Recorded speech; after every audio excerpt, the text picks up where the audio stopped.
Good morning.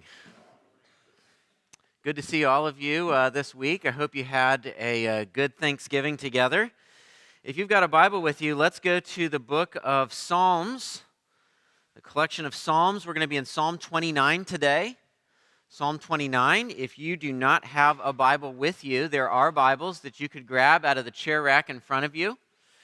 And if my memory serves me correctly, and it often does not, but if it does, we're on page 461 of the Bibles that are in the chair rack. If you are not familiar with where to find things in the Bible, we are always glad when we have people with us who are not familiar with where to find things in the Bible, because we get to be a part in introducing you to the Bible and getting you familiar with the Bible. And if you don't own one, but you would like to take that one home, feel free. We would be glad for you to take that. We will restock. We want everybody to have a copy of God's Word. Before we start today, we are going to say goodbye to someone. Wanted to let you know that Gretchen Mahan is going to be moving this week, I believe. This is her last Sunday. And she's going to be moving up to Savannah. She's going to be living right now, I think, with her sister and her brother-in-law. And so Gretchen has actually been at the church longer than I've been at the church. She's been at the church her entire life, but she is now going to be moving up to Savannah. So if you see Gretchen today, I am scanning, but the lights are in my eyes, and so I can't. Oh, you're literally right there. Hi, Gretchen. So Gretchen is here today. So make sure you say goodbye to Gretchen, wish her well. Savannah's not very far, so we'll be able to see her often, but we want to wish her well in this new step that she is going to be taking in her life. All right, Psalm 29 is where we are going to be spending our time this morning. Want to try to get you to go back in your mind and remember a time where you saw a storm rolling in. Take a second. Try to remember the last time you saw a storm approaching on the horizon. Something's probably coming to your mind. A lot of times, storms come as soon as we unpack all of our stuff at the beach. We get it all there and unpack it, and the storm shows up. But think in your own mind about a time when you have seen a storm rolling in. And as you're thinking about that, you're picturing that time, what did it feel like? What did you sense when that storm was coming in? I want you to feel like you were there. Maybe you felt the temperature drop dramatically as you start to feel the cool air come in. Maybe you start to feel the wind pick up and start to swirl around you. Maybe you're looking at the horizon and you're seeing that there are these dark clouds that are getting closer and closer, and you're wondering if they're moving your direction. Maybe eventually you hear the clap of thunder and you see lightning starting to spiderweb through the sky. You can feel a storm in your body. It is an awe-inspiring thing, especially when you get to see it move closer and closer and closer until the moment it unleashes its fury on you. A storm in the horizon has inspired many a poet throughout the centuries to pick up their pen and write. Emily Dickinson is one such poet. I'll read you 3 stanzas of a poem she wrote as she observed a storm. She says, "The wind begun to rock the grass with threatening tunes and low. He threw a menace at the earth, a menace at the sky. The leaves unhooked themselves from trees and started all abroad. The dust did scoop itself like hands and threw away the road. The wagons quickened on the streets. The thunder hurried slow. The lightning showed a yellow beak. and then a livid claw. Poets have been inspired by storms to find ways to describe those storms to us, to personify those storms to us, to describe them in terms of the animal world. And Emily Dickinson in this poem goes on to say that the animals and the people run for cover, and as this storm comes in, the skies unleash, and yet she notes at the end of the poem that somehow her father's house is spared, even though a tree nearby is, in her words, quartered. It is knocked down and split into several pieces. The psalm we're going to be looking at this morning, which is attributed to King David, uses the imagery of a storm to inspire awe in us, which is why I wanted you to actually feel the storm. I wanted you to go back into your own experience to what the air felt like and smelled like, and what it felt like to have the wind whip around you, and what it feels like to see the skies unleash water on top of you, for the streets to flood. The imagery of a storm is used in this psalm to inspire awe in us and to move us toward worship. And so what I'd like to do is just work through this psalm. We've already read it as our call to worship today, but I'd like us to just work through this psalm. I'd like us to see it in 3 parts and then just reflect on it at the end. The first stanza, if you will, is found in verses 1 and 2. And in verses 1 and 2, this first stanza, we see in the first place the glory of the Lord. Verse 1 says, "Ascribe to the Lord, O heavenly beings. Ascribe to the Lord glory and strength. Ascribe to the Lord the glory due his name. Worship the Lord in the splendor of holiness." What I find interesting right out the gate as we read this psalm is that you can see that it's not addressed to us. Look at who it's addressed to. It begins, "Ascribe to the Lord, O heavenly beings." And what I believe the author of the psalm is trying to do with us immediately is to try to make us feel like we are a part of a world that's bigger than ours. So many times we get caught up in our own things, the things that we have going on in our world. We put ourselves at the center of our world, and sometimes we forget that there's something much bigger out there. That there are heavenly, angelic beings who are watchers of all of this and participants in all of this, themselves created by God. And so this invitation is an invitation to see ourselves as a part of something much greater, a spiritual world that we are often unaware of but is always there. These heavenly beings are being called to ascribe to the Lord glory and strength. To ascribe something to someone is to give them the credit for something. It is a call to worship. The heavenly beings and us who are reading this psalm are called to ascribe or credit to the Lord glory and strength, to give him his due. His name deserves glory, and it should draw us into worshiping the Lord, and the words that he uses, in the splendor of his holiness. There are things in our world that are filled with splendor. One of the things that you can go and visit still to this day is a palace that was built in the 1600s. It is the Palace of Versailles.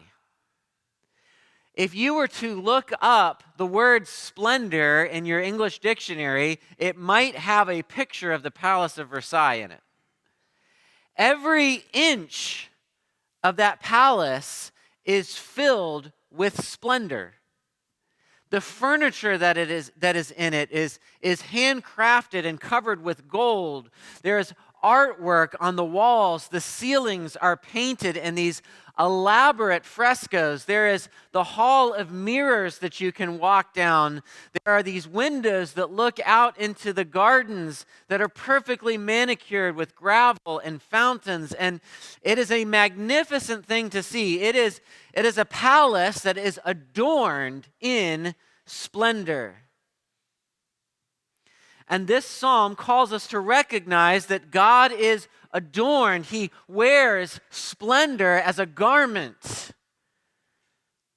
And that splendor is his holiness, his uniqueness, the fact that he is set apart from everything and everyone else. He stands alone, unique in his glory, and we ought to give him the credit due his name for that. Ascribe to the Lord, humanity and heavenly beings and all creation, ascribe to the Lord the glory due his name.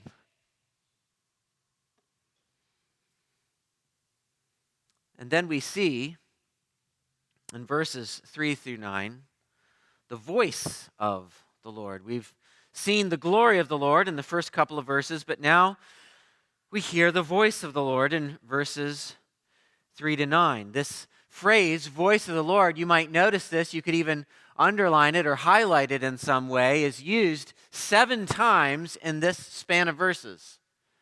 7 times the voice of the Lord is mentioned. So if we're asking the question, how specifically is the glory of the Lord displayed in this psalm? It is through his voice. And David poetically describes the voice of the Lord in terms of a storm. Look with me, if you will, at verses 3 and 4. Let's just look at some of the imagery here. In verse 3 it says, "The voice of the Lord is over the waters. The God of glory thunders. The Lord over many waters. The voice of the Lord is powerful. The voice of the Lord is full of majesty." This idea of the voice of the Lord being over the waters might remind us of the opening chapters of the book of Genesis, when the Spirit of the Lord hovers over the waters and it takes this chaos of waters and it moves them to one side and to another and creates the boundaries for the water and the land. The passage also tells us that the God of glory thunders. I recently had the opportunity to ride my bike across Florida with some friends, and on the second day of our trip across Florida, we were trying to get ahead of a storm, but we had an unplanned stop because one of our members of our riding group couldn't navigate a curb.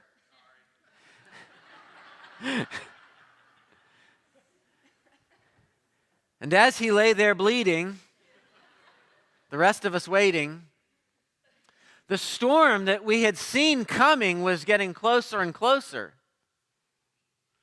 And as we were sitting there talking, taking a break, all of a sudden, out of nowhere, this huge thunder just, this booming sound startles all of us. And you've all had that experience before, right? You can feel the coldness of the air. It was warm, now it's cold, so we know that something like that's possible. The sky is getting a little bit darker, but it still takes us by surprise, doesn't it? When that thunder booms, we jump. Thunder is what sends children, small children, running to their parents' room in the middle of the night. Thunder is what sends people outside running for cover. Thunder is what sends people who are at the beach running for the car. And that's what God's voice sounds like. Every one of us in here has heard the voice of God audibly. It sounds like thunder. The Bible tells us again and again and again. we've been studying the book of John together, and you might remember in John chapter 12, Jesus cries out and asks for God the Father's name to be glorified, and God says, I have glorified it, and I will glorify it again. And what do the people are standing around here? They said it sounded like thunder. Job hears God's voice, and it sounds like thunder. Thunder displays the Lord's power and his majesty. The psalm goes on in verse 5. The voice of the Lord breaks the cedars. The Lord breaks the cedars of Lebanon. He makes Lebanon to skip like a calf and Syrian like a young wild ox.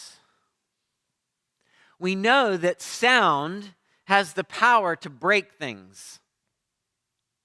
You may have been in your house when a storm has been coming, and a thunderclap is so loud that it rattles the windows of your house.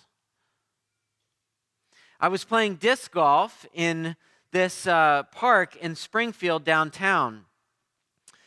And while I was there, there was not a cloud in the sky or anything like that, but there was some kind of explosion. And all of us who were in the park were startled by this explosion. I still, to this day, even though I was trying to figure it out, don't know what kind of explosion it was. But this explosion was so loud that there was a tree in the park, and the tree just fell over. I actually thought someone had hit the tree, and there had been some kind of explosion from that.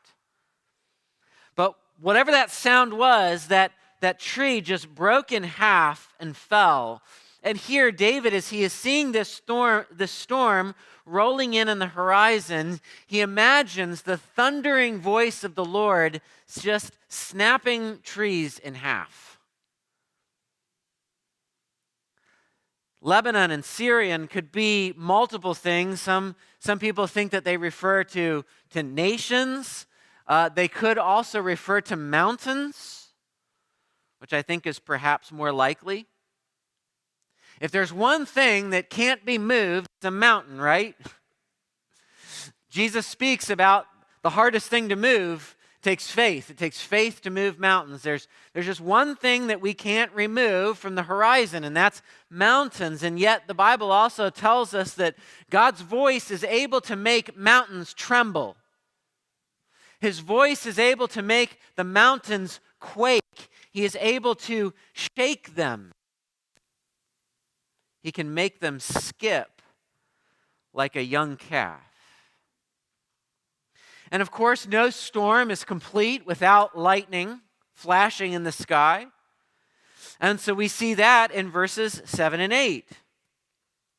The voice of the Lord flashes forth flames of fire. The voice of the Lord shakes the wilderness. The Lord shakes the wilderness of Kadesh. So now we see the Lord's voice like lightning. And once again, you have experienced lightning. We have been in awe of lightning as we see these magnificent lightning strikes around us. You've been outside at night and you have seen lightning burst through the sky, and just for a moment, it's like daytime. It's magnificent. Photographers try to capture the magnificence of lightning in a frame. And the voice of the Lord, is the psalmist is telling us, is like that. Just as his voice shakes the mountains, it shakes the wilderness, the desert too. In fact, it shakes all of creation. Look with me, if you will, at verse 9. It says, the voice of the Lord makes the deer give birth and strips the forest bare, and in his temple all cry, glory. The Hebrew word there, because the psalm was originally written in Hebrew, the Hebrew word for give birth can simply mean tremble or shake. So David is seeing the animals tremble and shake as the storm rolls in. And the voice of the Lord strips the forests bare. Now we're bringing the imagery of wind in with the storm. Remember that poem that we read from Emily Dickinson at the beginning? The leaves unhook themselves from trees. Most of us have been through a succession of hurricanes to one degree or another. And what happens after a hurricane comes through? There's debris everywhere. There are leaves everywhere. There are leaves at the bottom of your pool. There are leaves clogging up the storm drain on your street. There are leaves in your driveway. There are leaves that have to be raked off of your lawn and blown off of your driveways. It leaves a mess just at the force of the wind that is whipping through the trees. And David says God's voice is like that.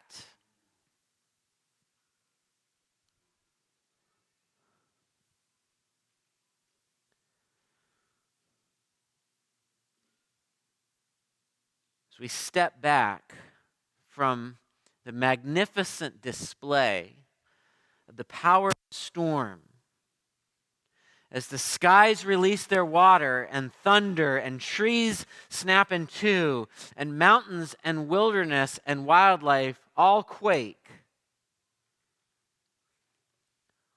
one of the things that it ought to elicit from us is worship. What originally attracted me to this psalm, as I was just reading through it in my own Bible reading plan, is that phrase that's found in verse 9. After going through all of these things about a storm and about telling us the effects of the storm, there is this subtle call to worship where David says, "And everyone in his temple all cry glory."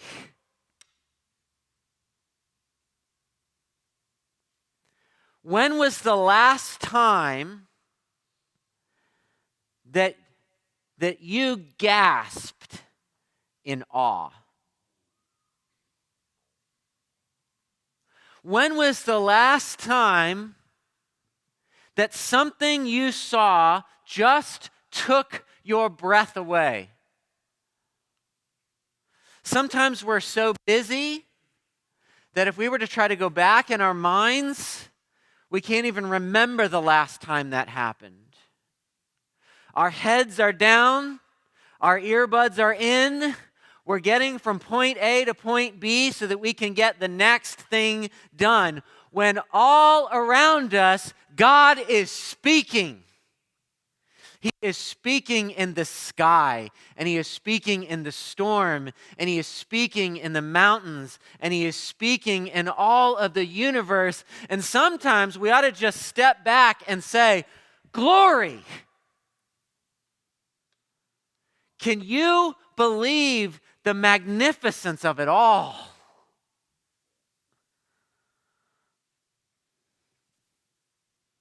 And when you really step into that magnificence, when you feel that magnificence in your bones, when your soul is drawn to awe in such a way that you audibly gasp, we feel small, don't we?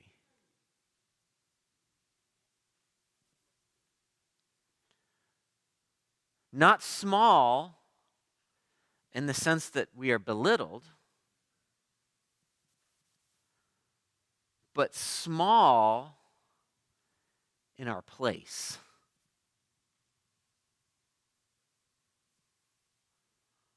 When was the last time you felt small?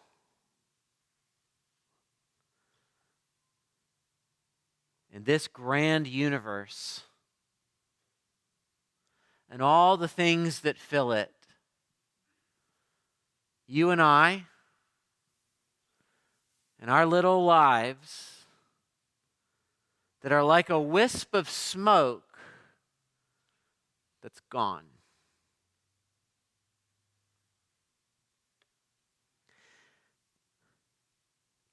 It's the presence of a storm that reminds us how small we really are.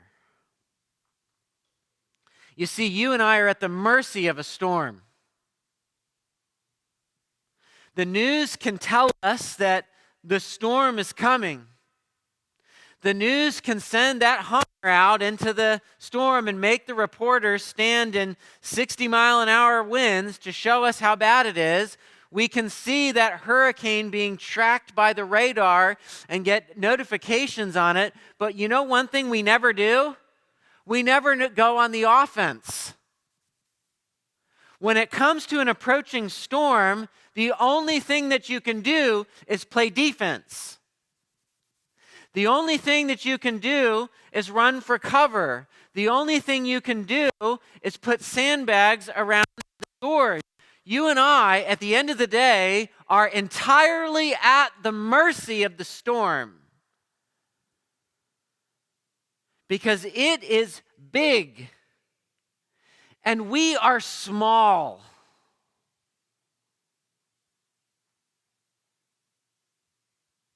And that brings us to the third piece of this psalm.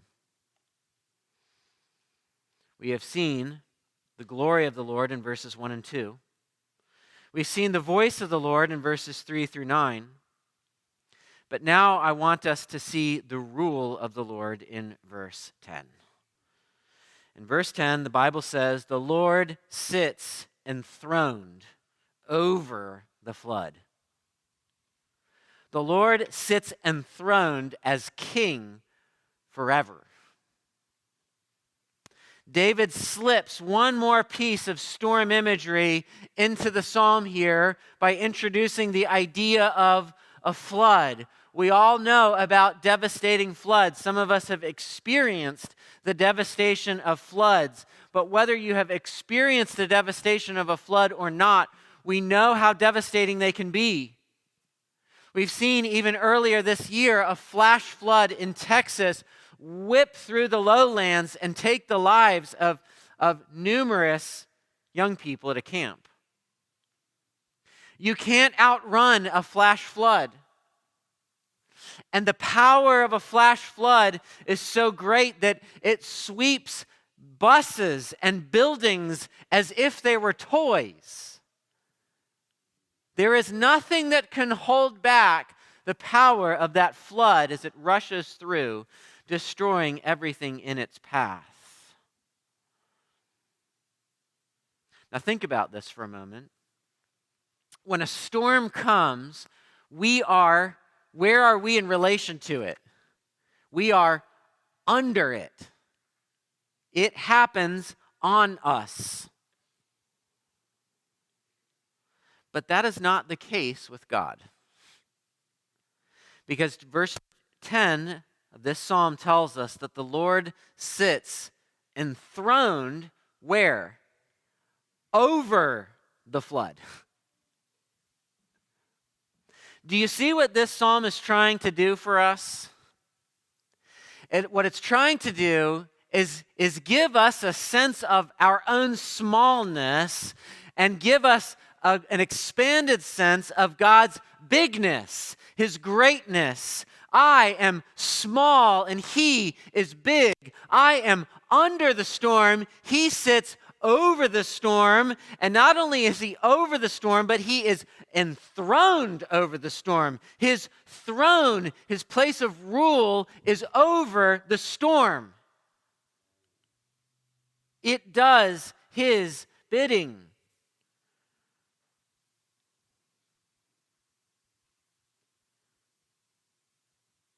So if I could summarize the thought of the psalm for you in one lengthy sentence, I would do it this way. What does this psalm do? It says, we are called to worship the glory of the Lord as it is displayed in the voice of the Lord, revealing the rule of the Lord. Now you may have noticed that there is one more verse left in this psalm. It's verse 11. And here's how David concludes. Okay, we are now in a place where we feel small and God feels big. And so he chooses to conclude this way: may the Lord give strength to his people. May the Lord bless his people with peace.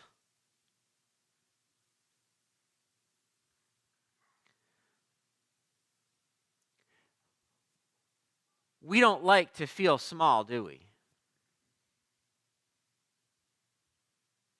I don't.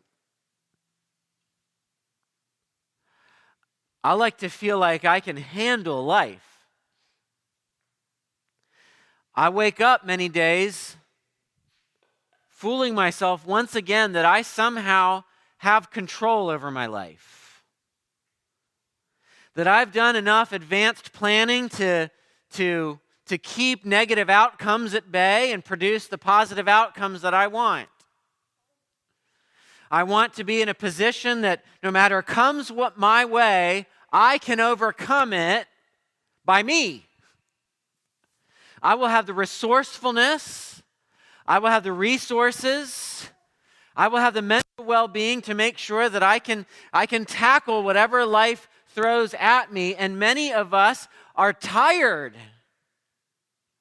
because we keep trying to rise up and handle life our own, be big enough. And then something comes your way that shows you that you can't be big enough to control your life. You can't be big enough to prevent some of the negative things that happen to you. There are some things that are difficult to recover from. So when we experience smallness, particularly in this area of a storm, we can feel two things that make us uncomfortable. The first thing we can feel is our own weakness. You can do everything you can to prepare, but at the end of the day, you're at the mercy of the storm.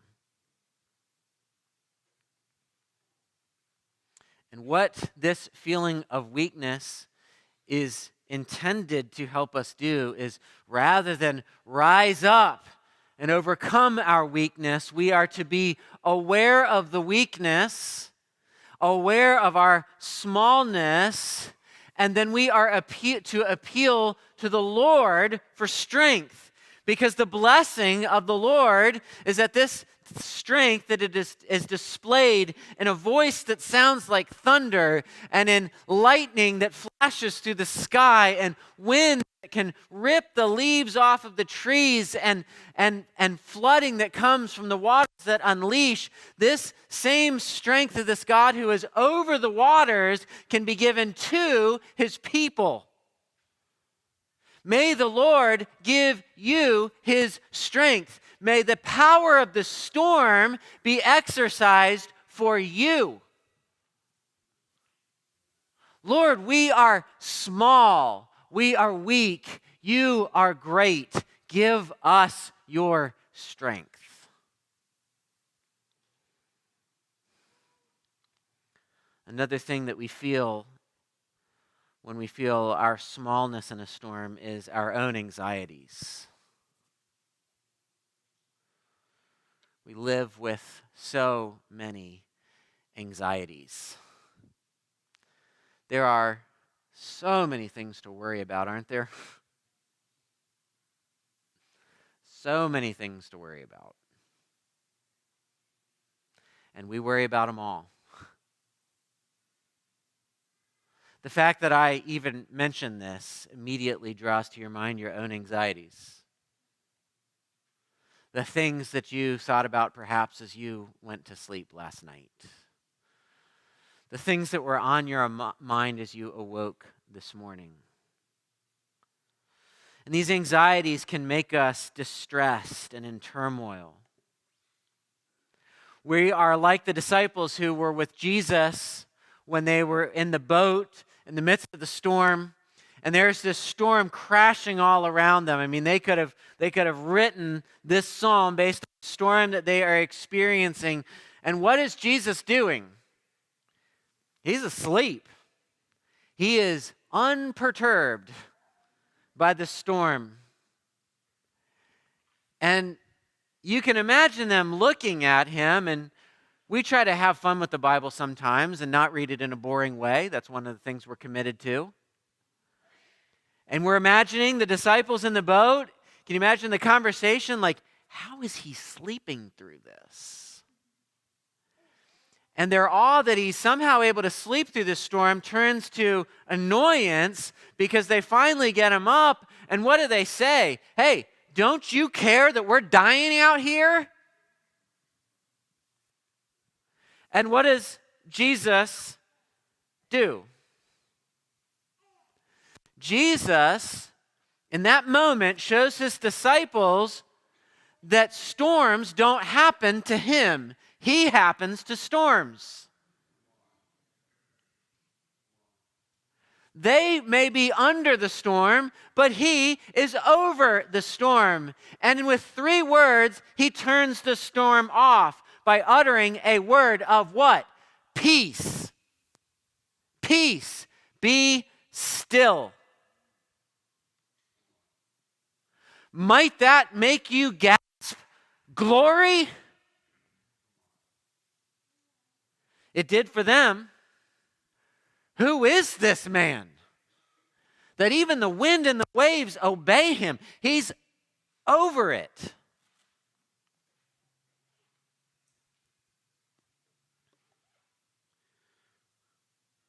When we feel our own anxieties,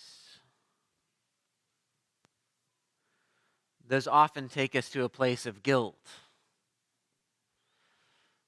But couldn't they take us to a place of trust?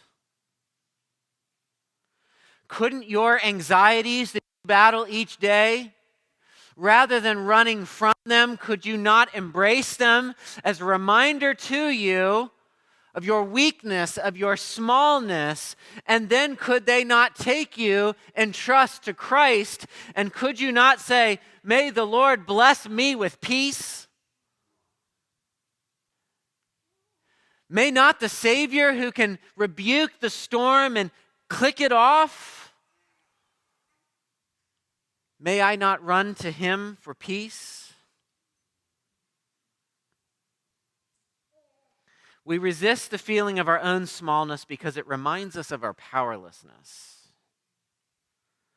But every storm that comes is a reminder to stop and listen to the voice of the Lord. To hear him speak and then gasp, glory. We're going to share the Lord's Supper together now. And as we do that, we are reminded that no storm is as great a threat to you as your sin. My sin. We are powerless against it. And we would like sometimes, this has been a theme of the worship guide that hopefully you read together with your family last night, and of our reading this morning. We don't want to feel powerless against our sin, and so we put together the little good that we can scrape and say, is this enough? Is this enough to make you love me? Is this enough for you to be happy with me, Lord? But the Bible tells us this encouraging word in Romans 5:6-8. For while we were still weak, at the right time, at just the right time, Christ died for the ungodly. For one will scarcely die for a righteous person, though perhaps for a good person one would dare even to die. But God shows his love for us in that while we were still sinners, Christ died for us. What you and I need to be desperately need to be reminded of this morning is that though we were dead in our trespasses and sins, though we were running from God instead of to God, He has reached down to us in mercy because of His great love. In fact, He has showed His love, He has proven His love for you, is that even when you were running away from Him, He was running after you. And even though you were in love with your sin, He gave His Son to die for you. And though we are weak, Jesus uses His strength and His power to rescue us from our sin. Because of His shed blood, we are saved. The storm is over. And this ought to give us great peace. The other encouraging thought I want to give you is from verse 10 of Romans 5. It says, "For if while we were enemies, we were reconciled to God by the death of His Son, much more now that we are reconciled shall we be saved by His life."